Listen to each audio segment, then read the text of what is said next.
Olá, queridos alunos. Para quem não me conhece, eu sou Ismael Oliveira, professor do ITED, e eu estarei ministrando para vocês a disciplina de Relações Humanas e Ética, ressaltando que os direitos autorais pertencentes a esta aula e as demais que serão produzidas em sequência pertencem integralmente ao ITED.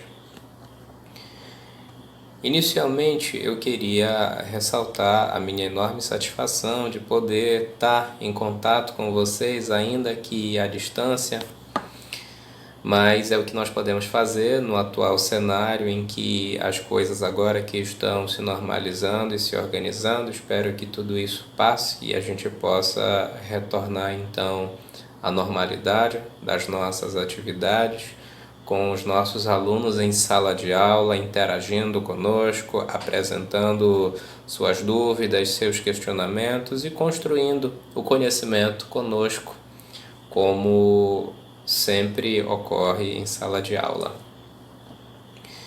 Senhores, nessa ocasião eu estarei então ministrando a vocês a disciplina de Relações Humanas e Ética, e essa disciplina eu vou estar apresentando ela aos senhores da seguinte forma, com as seguintes compartimentações e divisões.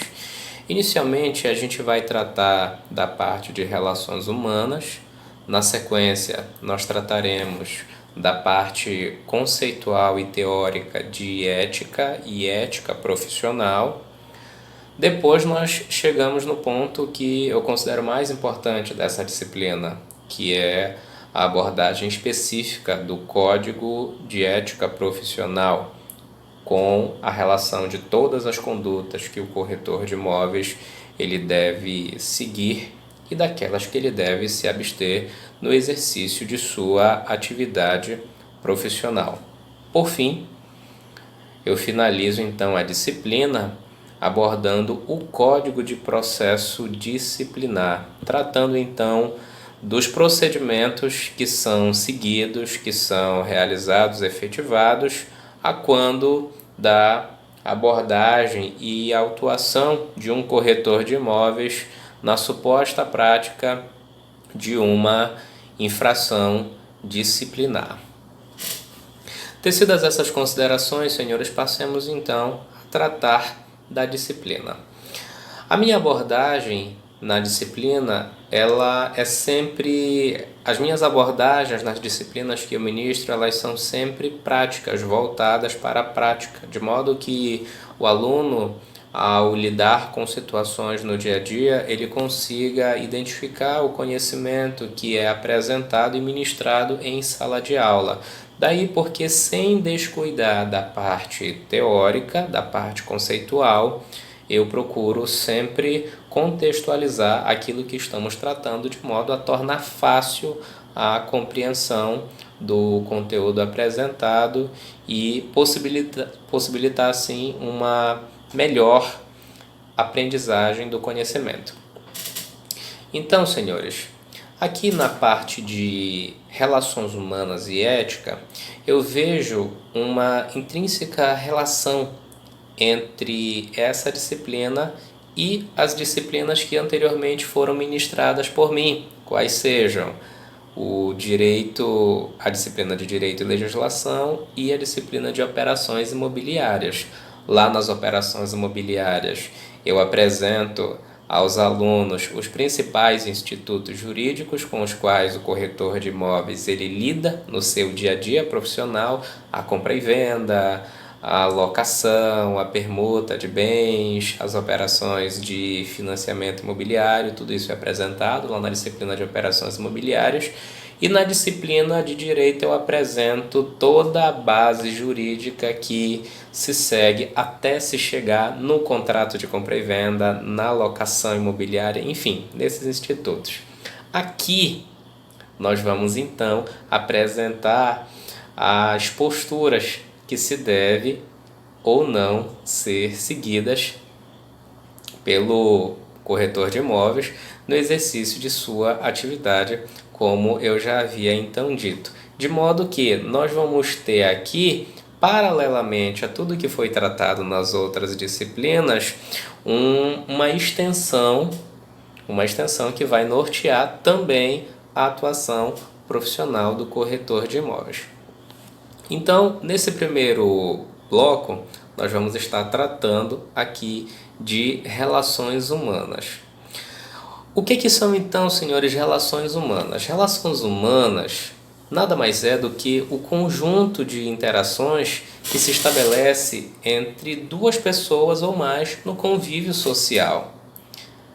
Note, qualquer relação que se estabelece no convívio social é caracterizada, configura uma relação humana.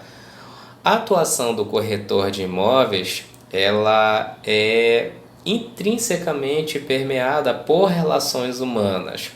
Se você vai até o comércio, até a feira, até a padaria, ali no procedimento de compra e venda você está estabelecendo uma relação humana. O corretor de imóveis, quando intermedia determinado negócio imobiliário, ele estabelece com as partes negociantes uma relação humana. Então, as relações humanas, senhores, elas estão presentes indissociadamente no nosso cotidiano. Estão, então, ligadas à atuação do corretor de imóveis. Daí porque é necessário se ter conhecimento daquilo que se pode fazer, daquilo que se precisa seguir e observar para que melhoremos então essas relações humanas de modo a então potencializarmos os nossos resultados nas negociações imobiliárias que inerentemente são tratadas pelo corretor de imóveis. Nesse cenário aqui, em que tratamos das relações humanas, eu considero que o profissional ele deve reunir alguns fatores que, agrupados aqui em resumo, deve-se buscar sempre um equilíbrio entre eles. São eles o fator físico, afetivo e cognitivo. Na minha opinião, na minha visão, esses fatores eles seguem essa ordem, mas um não é mais importante que o outro.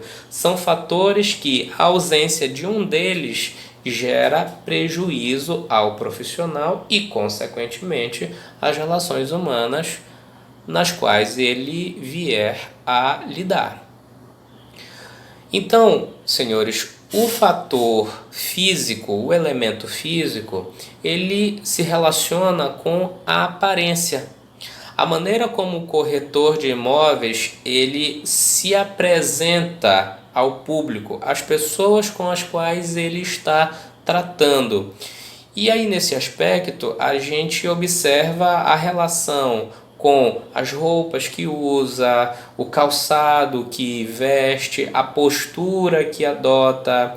Isso porque, senhores, inevitavelmente as pessoas elas fazem pré-julgamentos. As pessoas elas têm preconceitos somente a partir daquilo que elas veem. Se você chega em determinado lugar e não abre a boca e não diz uma palavra, ainda assim as pessoas elas vão ali tecer conclusões sobre aquilo que podem ou não esperar de você.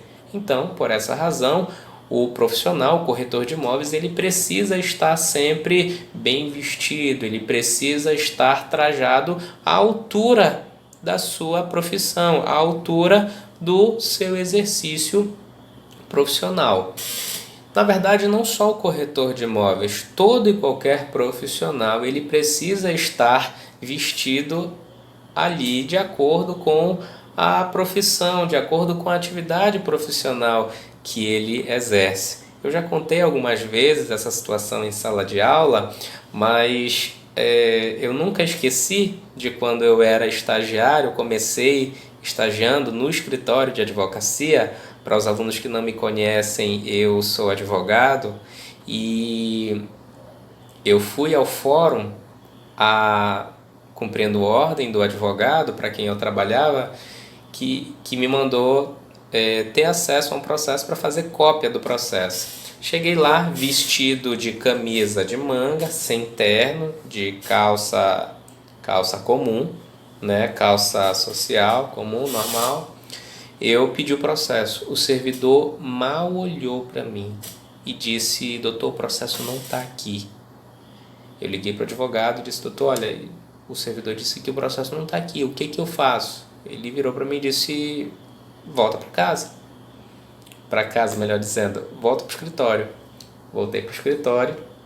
Quando eu cheguei no escritório, ele disse para mim: ó, você vai fazer o seguinte, providenciar um terno e você vai voltar amanhã de terno lá e você vai falar com uma voz firme com o servidor, dizendo que você quer ter acesso ao processo.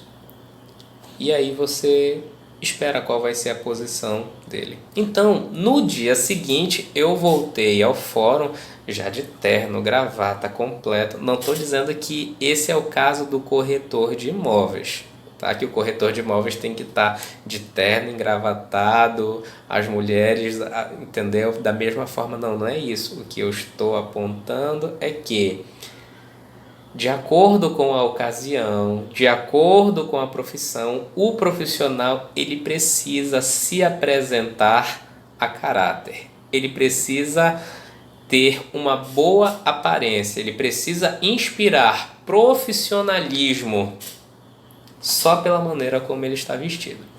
E aí eu voltei lá no fórum, vestido de terno, a caráter. Quando eu pedi o processo, eu nem era o advogado ainda. Eu só disse: doutor, eu estou aqui representando a parte tal, queria ter acesso ao processo. O servidor na mesma hora: por não, doutor, eu já vou ver aqui o processo para o senhor, aguarde um pouquinho. E aí, desde então, eu nunca mais cumpri nenhuma diligência profissional como advogado no fórum sem estar minimamente vestido a caráter. Então, essa questão da aparência ela é muito relevante para que o corretor de imóveis ele tenha aqui um resultado favorável em suas relações negociais, em suas relações humanas. Um outro fator que deve ser considerado também pelos corretores de imóveis, assim como por todo profissional em geral, é o aspecto afetivo. Esse fator afetivo ele também precisa estar em equilíbrio.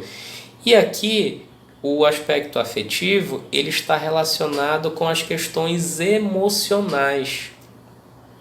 Eu sempre tive uma máxima comigo como profissional: eu não levo os problemas de casa para o trabalho e também não trago para casa os problemas do trabalho. As situações adversas pelas quais nós passamos, os problemas que são inerentes à nossa condição humana, eles precisam ser por nós gerenciados de tal maneira que a gente se apresente no trabalho para o exercício profissional com o mínimo de estabilidade emocional. Então, às vezes, tem situações que você está ali destruído emocionalmente. Ou tem situações que você está ali extremamente chateado. Mas quando você vai lidar com o cliente, você tem que tentar ali conter essas emoções para que você tenha uma conversa amistosa com o cliente e você não acabe contaminando ali o cliente com aquelas situações desagradáveis pelas quais você está passando. Então é muito importante que o profissional, o corretor de imóveis, ele tenha equilíbrio emocional para lidar no seu dia a dia com os clientes, com os outros profissionais, com as situações adversas que aparecem inerentes ao trabalho e assim sucessivamente. Um outro fator de extrema importância que também deve ser equilibrado aqui é o aspecto cognitivo. O cognitivo está relacionado com o conhecimento técnico que se tem. Esse conhecimento que vocês, futuros corretores de imóveis, estão buscando aqui no ITED. O conhecimento técnico ele é de suma importância para o exercício profissional. Afinal, só se exerce uma profissão quando você conhece as atividades, os ofícios que devem ser então praticados no exercício dessa profissão. O corretor de imóveis ele é até redundante, mas parece que para alguns precisa ser desenhado, buscar sempre aperfeiçoamento e qualificação profissional. O mercado ele está sempre em constante evolução, está sempre em constante transformação. Existem diversas circunstâncias que vão se consolidando e que acabam exigindo do profissional, não só do corretor de imóveis, mas como todo e qualquer outro profissional, um certo avanço em termos de qualificação e conhecimento profissional, senão o profissional ele fica para trás. Então, o aspecto aqui cognitivo é importantíssimo que o corretor de imóveis tenha em equilíbrio. Isso porque, imagina, o corretor de imóveis vai conversar com um cliente e ele não sabe minimamente por onde que passa uma compra e venda. Ele não sabe minimamente por onde passa uma locação. Daí porque nas minhas primeiras aulas, quando ministro operações imobiliárias, eu faço questão de enfatizar aos alunos que ser corretor de imóveis não é só ser um vendedor. A profissão do corretor de imóveis exige técnicas de venda, técnicas de marketing? Sim, exige. Tanto é que o curso ele tem uma disciplina específica voltada às técnicas de venda, de marketing e tudo mais. Mas ser um corretor de imóveis não é só isso. Há uma gama de conhecimentos que o corretor de imóveis precisa ter para poder exercer com destreza a sua profissão, o seu ofício. Então, senhores, esses fatores físico, afetivo, cognitivo, eles precisam ser mantidos aqui, todos eles em equilíbrio, um em relação ao outro, para que o corretor de imóveis ele possa ter relações humanas bem-sucedidas. A partir do momento que um desses fatores aqui ele passa a apresentar deficiência, você pode apostar e ter certeza que o corretor de imóveis também terá problema aqui nas relações humanas inerentes à sua atividade profissional. Se o corretor de imóveis não se apresenta visualmente de forma adequada, isso pode lhe gerar problemas. A imagem que ele passa aos clientes ela pode ficar comprometida. Da mesma forma, se o corretor de imóveis não tem conhecimento do assunto, a imagem que ele passa aos clientes também pode ficar comprometida. Se o corretor de imóveis não tem equilíbrio emocional, se a sua parte afetiva não está em ordem, não está equilibrada, com maior razão ainda ele não vai ter aqui o sucesso na relação humana que espera-se que tenha. Porque as pessoas elas não gostam de ser tratadas com rispidez, as pessoas não gostam de ser tratadas com agressividade. Então, o corretor de imóveis ele precisa estar com todos esses aspectos alinhados e em equilíbrio para que tenha uma boa relação humana, uma boa relação profissional aí no decorrer de sua atuação. Eu destaco ainda, senhores, que o corretor de imóveis ele precisa ter em mente algumas posturas, duas das quais ele deve evitar e uma que ele deve observar.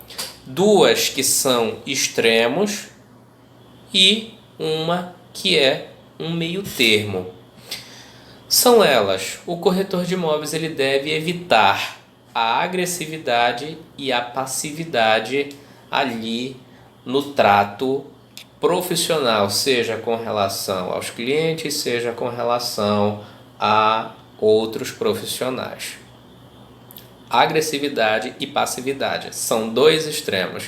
Enquanto na agressividade você, diante de determinada situação, acaba sendo demais, na passividade você acaba sendo de menos. A agressividade implica, ela pressupõe então estar relacionada com comportamentos explosivos, agressivos, que geram conflitos. Alguém apresenta uma situação a você e você reage de forma grosseira, de forma explosiva, de forma agressiva. Por outro lado, a passividade é o inverso. Você aceita passivamente toda e qualquer situação, seja desagradável, desconfortável ou até mesmo prejudicial. Imagina então determinada situação que o corretor de imóveis ele diz o seguinte: olha, os honorários para eu fazer essa venda são de 5% do valor da venda.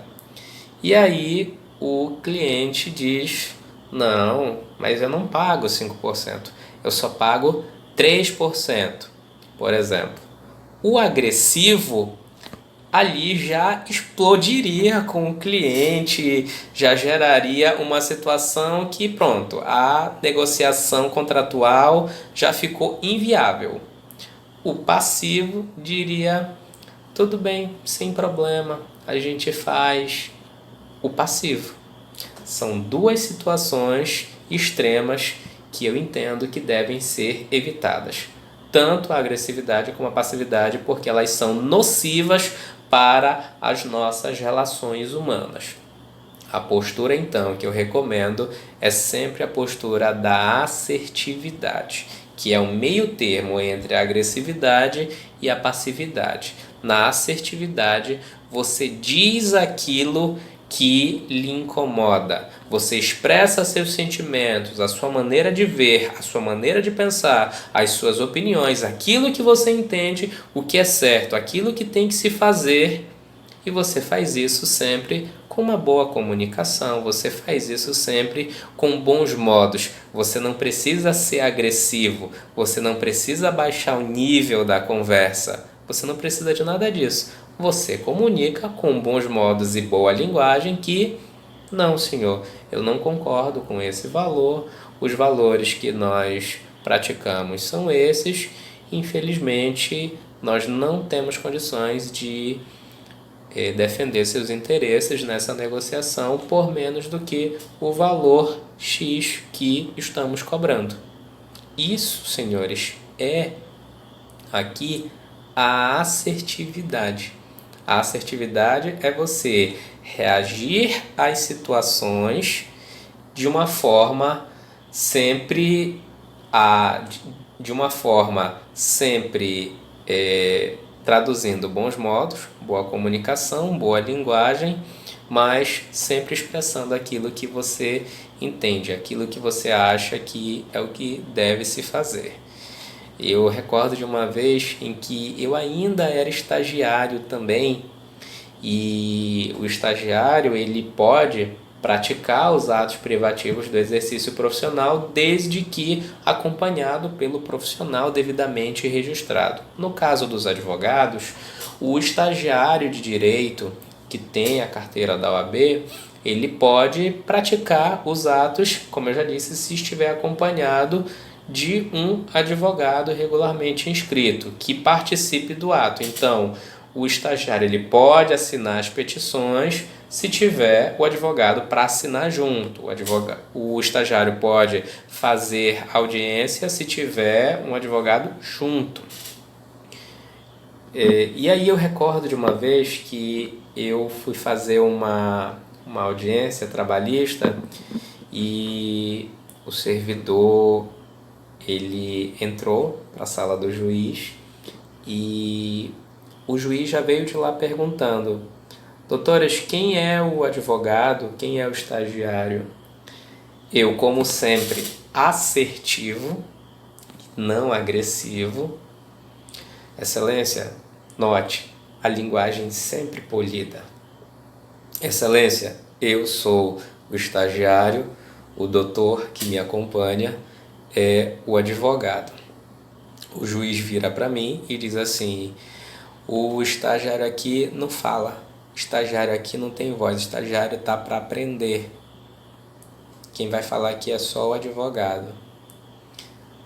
Eu poderia, por exemplo, ser agressivo ou poderia ser passivo. Poderia simplesmente me calar e ficar ali e assim mesmo. Eu retruquei com o juiz e disse: Excelência, com a devida vênia, uma expressão que significa com respeito ao posicionamento ali que está sendo apresentado. Com a devida vênia, Vossa Excelência está violando uma prerrogativa que me é assegurada pelo Estatuto da Ordem dos Advogados, já que tem previsão expressa que ali eu posso praticar os atos da advocacia desde que inscrito na ordem, o que eu comprovo com a carteira e desde que acompanhado pelo advogado. E aí o juiz disse: não, mas aqui você não vai falar. A audiência se seguiu e no processo trabalhista a gente faz as perguntas para o juiz e o juiz faz as perguntas para a testemunha, para a parte que está ali sendo indagada, inquirida.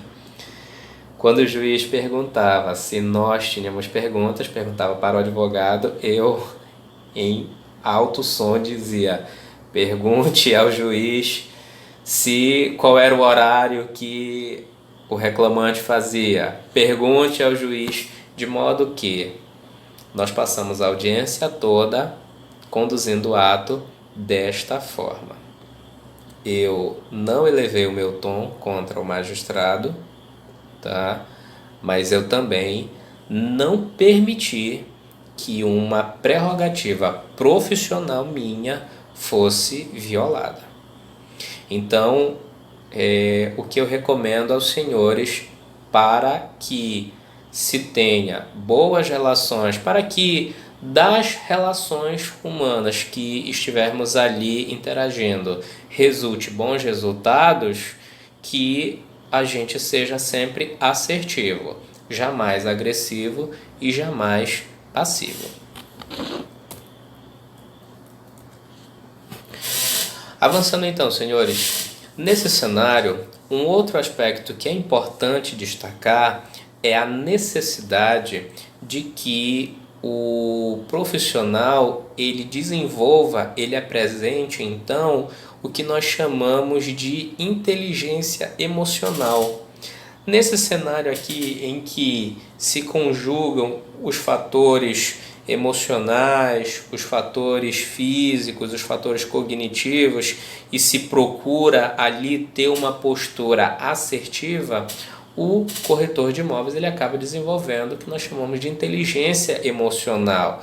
E a inteligência emocional ela está relacionada com a habilidade de o profissional ele motivar a si mesmo, a outros de sua equipe, quando você tem ali uma imobiliária com vários corretores, está relacionada com a questão de persistência, com a questão de controlar os impulsos, gerenciar conflitos, estimular talentos, estimular outros profissionais a se engajarem ali no objetivo de promover os negócios imobiliários. Esse aspecto relacionado à inteligência emocional é de extrema importância, senhores. Quer ver um exemplo? Às vezes as pessoas dizem assim: poxa, o fulano ele estava tão bem, aí veio a pessoa tal e disse isso aqui, que ele não ia conseguir fechar esse negócio, que essa venda não ia dar certo, que o negócio era uma furada. E aí ele voltou, foi embora, voltou para casa todo triste, todo desanimado. Alguns estudiosos da psicologia eles dizem que nesse caso o que acontece aqui é que não é o que a pessoa falou para outra que fez mal, mas é o que eu faço com aquilo que as pessoas dizem, com aquilo que chega até mim. É o que eu faço, a maneira como eu lido com isso é que vai então definir a inteligência emocional. Porque diversas vezes eu já tive situações em que ouvi de outros profissionais: não, doutor, não adianta o senhor fazer mais nada porque isso está perdido, não tem jeito, o senhor não vai conseguir resolver, o senhor não vai conseguir reverter. Eu disse: pois eu vou mostrar que é possível. E aí a gente vai, persiste, insiste e no final acabamos então conseguindo aquele objetivo que pretendíamos. Essas características, essas habilidades relacionadas à motivação de si, do outro, a persistência, o controle dos impulsos. Tem aquela situação que às vezes você já perdeu a linha com o cliente, você conta até 10. Todo mundo tem aquele cliente desagradável e aí você precisa de inteligência emocional. Eu tenho uma cliente, eu presto assessoria imobiliária para ela, que ela é dona de uns negócios e ela sempre tratou, né, as pessoas assim com muita rispidez, com muita até grosseria mesmo, sabe? E logo que eu comecei a trabalhar com ela pela indicação de um corretor de imóveis, ela começou a, de certa forma, despejar em mim toda essa carga de agressividade que ela já estava acostumada a fazer com as outras pessoas. E as outras pessoas que trabalhavam para ela de forma passiva acabavam simplesmente aceitando todas aquelas situações. Em determinado dia, quando eu entrei em contato com ela e ela já veio despejando toda essa carga agressiva em cima de mim, eu respirei fundo, controlei os impulsos, inteligência. Eu disse: querida, me responda uma coisa. Em que momento eu estou agindo com agressividade e desrespeito com a senhora para que a senhora me trate dessa maneira? Não, é porque eu sou assim. Pois é, então a senhora vai fazer o seguinte: a senhora vai ser assim com as outras pessoas. Comigo eu não admito. O tratamento respeitoso, cordial, gentil que eu lhe defiro é o mesmo que eu exijo para a realização, para a consecução dos objetivos profissionais relacionados aqui ao serviço que eu estou lhe prestando. Do contrário, nós então não teremos condições de seguir no serviço. E desde então, senhores, mudou drasticamente. Eu não sei se é só comigo que ela hoje conversa normalmente, mas assim, pelo menos comigo, a partir da a postura que se traduziu em inteligência emocional, de você controlar o impulso de revidar da mesma maneira e você gerenciar ali o conflito, a situação, passando de uma forma assertiva a maneira como você espera ser tratado e exige ser tratado, foi aqui um diferencial para se resolver então essa situação. Então, senhores, Além de nós lidarmos individualmente, né, com as relações humanas, nós também temos situações que lidamos com as relações humanas em grupos. Em grupos. Muitos de vocês estão inseridos em imobiliárias e tem ali uma equipe de corretores, tem ali um grupo. E aí o que nós podemos fazer então para melhorar as relações humanas nesses contextos, nessas situações? E aí chega uma pessoa nova, o que a gente faz? A gente interage? Como é que a gente faz para conseguir uma promoção? Como é que a gente faz para conseguir destaque e tudo mais? Vamos tentar então abordar um pouco isso. O grupo, o que é um grupo? O grupo é uma reunião de pessoas que são ligadas ou por objetivos comuns ou por afinidades comuns. Um grupo ele se forma voluntariamente por um projeto, 3 corretores de imóveis, 4, 5, que já se conhecem, decidem montar ali uma imobiliária. Tem um grupo de pessoas. Ou acaba se formando espontaneamente. Uma determinada pessoa ali começa um empreendimento imobiliário, abre uma imobiliária e vai contratando outros corretores de imóveis que não se conhecem. Como essas pessoas que passam então a integrar a equipe estão buscando ali exercer sua atividade, buscando um espaço no mercado de trabalho, acaba-se ali formando um grupo espontaneamente. No caso de vocês que estão ali buscando qualificação profissional, e aí dentro da sala de aula nós temos um grupo, pessoas que estão ligadas por objetivos ou afinidades comuns. Nesse aspecto profissional aqui do corretor de imóveis, eu tenho a delimitar algumas estratégias para que essas relações em grupo elas possam ser melhoradas. São as seguintes. A primeira delas é respeitar o próximo como ser humano.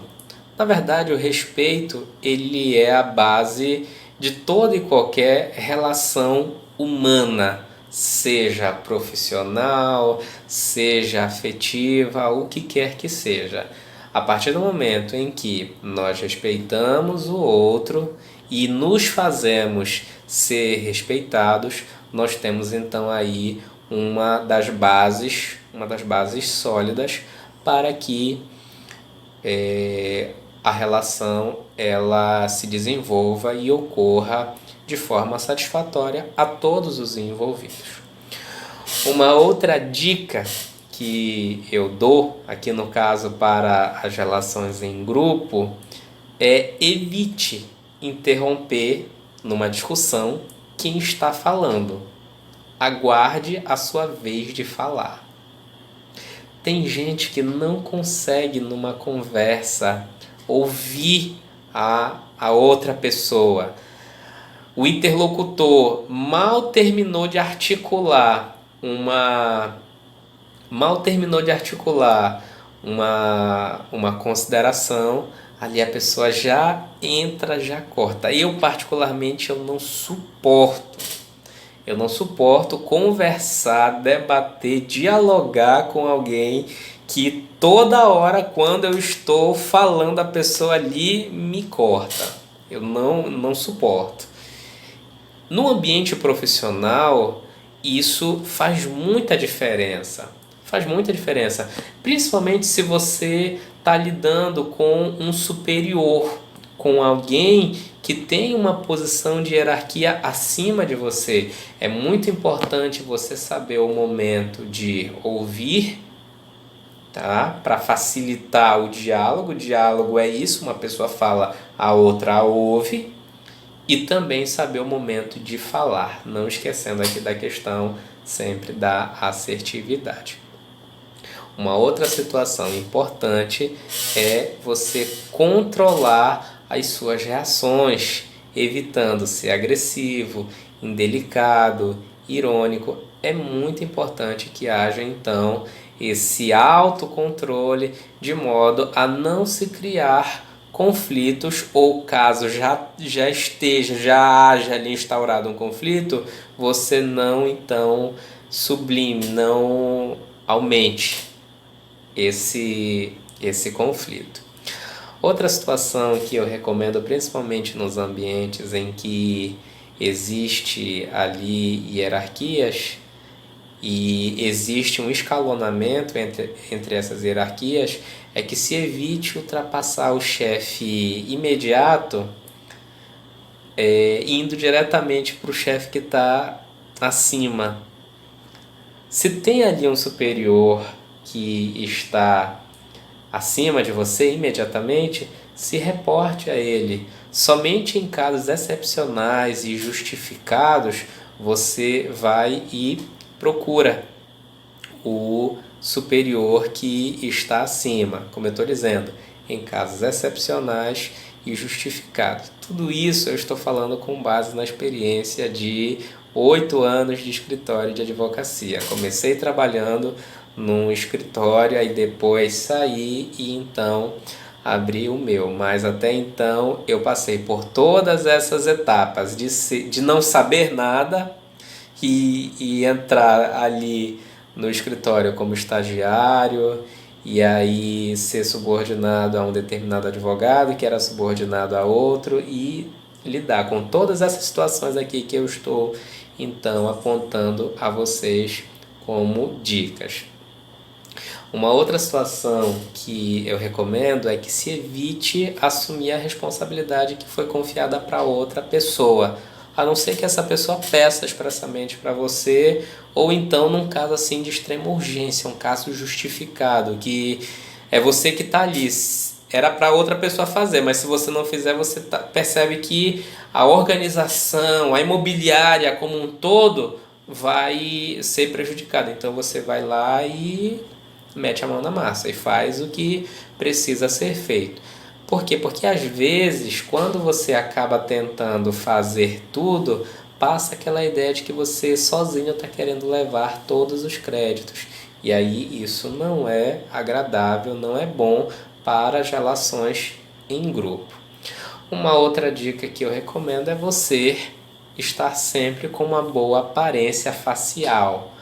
O material até diz, um material que eu li até diz assim, que você deve estar sempre sorrindo. Na verdade, estar sempre sorrindo acaba denotando um problema comportamental da pessoa, tipo coringa. Eu acho que você não tem como estar rindo em todos os momentos, mas pelo menos com uma boa aparência facial, uma boa aparência corporal, como eu havia falado, né? É importante se ter, deixando fora do trabalho os problemas, as situações que não são ligadas ao trabalho e lidando ali com muita serenidade e autocontrole com as situações do trabalho. Ainda falando, senhores, de discussões, é muito importante também, em toda e qualquer conversa, se definir bem o sentido das palavras. Você prestar atenção com as palavras que você usa para evitar mal entendidos. Que às vezes a gente usa determinadas palavras sem ter a intenção de causar aquele entendimento que acaba eventualmente causando. Por exemplo, chega determinada pessoa, você diz: nossa, você tá bonito hoje, você tá bonita hoje. Aí dá a ideia, quer dizer, eu não estava antes, eu não sou, só estou agora. Enfim, são essas coisas que é importante se atentar para que se tenha então aí uma boa relação no ambiente profissional. Uma outra situação importantíssima é sempre buscar também entender o outro e as suas razões. Por que as pessoas fazem o que elas fazem? Por que a pessoa cometeu determinado erro? Ao invés de simplesmente você sair julgando e levar ao extremo determinada situação sem antes sequer ouvir a pessoa, é muito importante você pelo menos buscar entender o outro para a partir disso então tomar determinada postura, determinada atitude. Senhores, uma outra situação aqui que é bem importante a gente considerar, eu achei bem interessante, é uma ferramenta conceitual que foi desenvolvida por dois psicólogos norte-americanos, Joseph Luft e Harrington Ingraham. Essa ferramenta é chamada de janela de Johari. Johari é a junção das iniciais do nome dos dois psicólogos. E eles dizem que nós, em termos de comportamentos em grupos, nós temos aqui quatro janelas. Janela de Johari. Uma que corresponde ao eu aberto. O eu aberto está relacionado com aqueles comportamentos em grupos que nós temos, que eles são conhecidos por nós e são conhecidos pelos outros. Por exemplo, se você é pontual, você sabe que você gosta da pontualidade, você se sente bem sendo assim, você se considera assim, você é assim, ou você é organizado, as pessoas sabem que você é assim. Isso está então na janela do eu aberto. Agora, tem uma outra zona, que é chamada a zona do eu cego. Aqui nós temos aquela situação em que há comportamentos que são desconhecidos por nós, mas que são conhecidos pelos outros. Ou seja, eu falo alto, de uma forma grosseira, mas para mim eu não estou falando, não estou fazendo nada demais. Para mim o meu tom, ele apenas está expressando a intensidade das minhas emoções do meu discurso, mas os outros, eles percebem que na verdade não é uma intensidade, é uma agressividade. Então, essa janela é chamada de eu cego. Aquilo que, para mim, aparece como aquilo que eu não consigo ver, mas que as outras pessoas percebem. Uma outra situação, uma outra janela que é identificada aqui, é o chamado eu secreto. O eu secreto está relacionado com comportamentos que são conhecidos por nós, mas que nós ocultamos dos outros. Normalmente, forma-se essa janela do eu secreto naqueles ambientes em que você tem líderes extremamente severos, extremamente rígidos, que não permitem a possibilidade de o seu subordinado expressar sua opinião, contribuir, enfim. E aí você tem situações que o profissional ele conhece, né, seu comportamento, o que pensa, tem uma opinião ali, mas ele oculta das pessoas. E você tem também uma outra situação, uma outra zona, que é a chamada o eu desconhecido. Essa zona comportamental ela está relacionada com os comportamentos que são desconhecidos tanto por nós como pelas pessoas que estão à nossa volta, pelos outros. Então, isso aqui está relacionado com situações que até então nem nós, nem as outras pessoas nos permitimos saber que nós então sabíamos, que nós então tínhamos conhecimento a respeito de determinadas situações. Imagina, por exemplo, uma pessoa que ela é especialista em elaborar contratos de locação. Ela nunca elaborou, por exemplo, um contrato de permuta de imóveis. Ela nunca elaborou um contrato de permuta de imóveis. E também ninguém nunca passou para ela. Então, em determinado momento, chega uma negociação urgente e a pessoa vai lá e é uma permuta. A pessoa se vira e elabora, faz o contrato. Ou seja, nós temos uma situação, uma zona que está relacionado com um comportamento que era desconhecido tanto pela pessoa ali em xeque, em observação, como pelas outras. O ideal aqui, senhores, segundo esses psicólogos, é o profissional ele se manter sempre na zona do eu aberto, ou seja, tendo os comportamentos conhecidos por ele, se conhecendo e também sendo conhecido dos outros para que a organização, para que a empresa, ela tenha então um andamento fluente. E aí como é que a gente faz então para passar da zona do eu cego para a zona do eu aberto? O eu cego é aquela que o comportamento ele é desconhecido por nós, mas é conhecido pelos outros. Eu preciso escutar. Eu preciso ouvir as pessoas de uma forma reflexiva. Ou seja, se eu não percebo que eu estou tendo uma fala agressiva e as pessoas estão percebendo isso, eu preciso ouvir então alguém vir até mim e falar, olha, Ismael, você está tendo uma fala assim, não é adequada, determinado comportamento não se mostra tão pertinente aqui para a atuação profissional. Então seria bom você rever uma escuta reflexiva, não é aquela escuta que eu escuto e depois devolvo ali como se estivesse recebendo uma crítica, como se estivesse sendo hostilizado. Não. E como é que a gente faz para passar do eu secreto para o eu aberto? Aquele que eu oculto para mim os meus comportamentos, as minhas opiniões e não permito que as pessoas do grupo tenham conhecimento e saibam.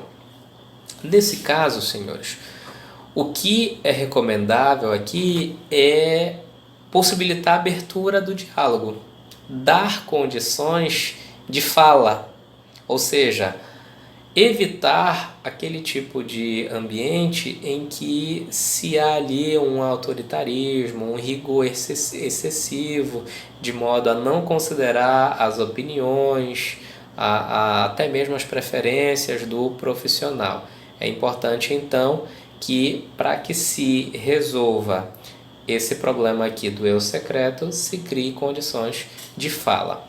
E como é que se faz para sair do eu desconhecido, aquela zona em que nem você nem as outras pessoas do grupo percebem, sabem que você é capaz de determinados comportamentos, que determinados comportamentos você pode adotar, se permitindo a novas atividades e novas experiências, e principalmente aceitando os eventuais erros que forem cometidos aí na tentativa dessas novas atividades e experiências. Então, se eu sou bom na parte de venda, eu me permito também a intermediar as locações, a buscar conhecer, lógico, buscando sempre conhecer, buscando sempre conhecimento técnico para poder aí exercer as atividades relacionadas a essa experiência nova,